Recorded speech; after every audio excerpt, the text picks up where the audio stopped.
The Last of Us 2 Factions had a lot of troubling reports earlier this year about it being delayed indefinitely, and now it's finally been revealed by Naughty Dog themselves that they have completely canned this project, which is a shame. Naughty Dog's decisions in the past few years have been quite disappointing to say the least, which is why I feel like the studio doesn't feel the same anymore. Firstly, they went and wasted tons of resources on an unnecessary remake and charged it at full price. What's worse is that they didn't even include factions with it, so you were paying full price for an old game with less content. After all of that, they promised us once again, like at the start of the year, that they are working on other single player games to try and minimize this unfortunate announcement.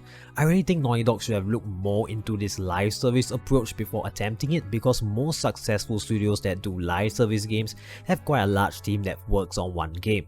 It just requires a ton of resources, and Naughty Dog isn't the biggest studio as well.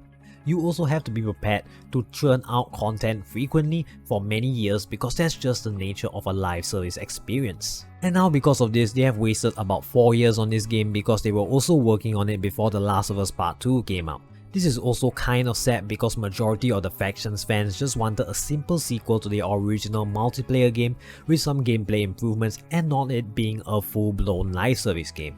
I think even Naughty Dog realizes this now, but the potential earnings from live service games can be quite hard to ignore.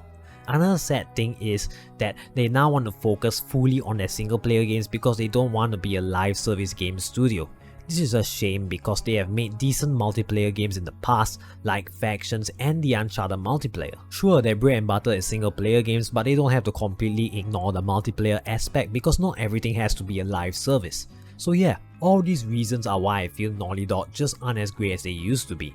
Ever since The Last of Us Part 2 release, they have given us a pointless remake that also launched broken on PC and are now preparing to release a remaster of a 3-year-old game.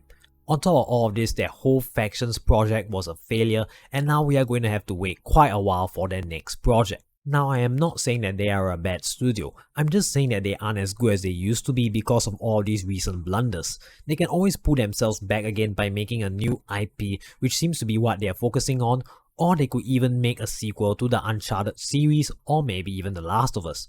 Or maybe they could even remake the Jak and Daxter games. That would be nice and much better than them milking The Last of Us forever. I do hope they try their hand again at the most simple multiplayer game though, because they have made good ones in the past. However, at the end of the day, this is just my opinion, which is why I would like to hear what you feel about Naughty Dog. Feel free to share your thoughts in the comments below. And with that being said, this has been 2367 Ruben, signing out.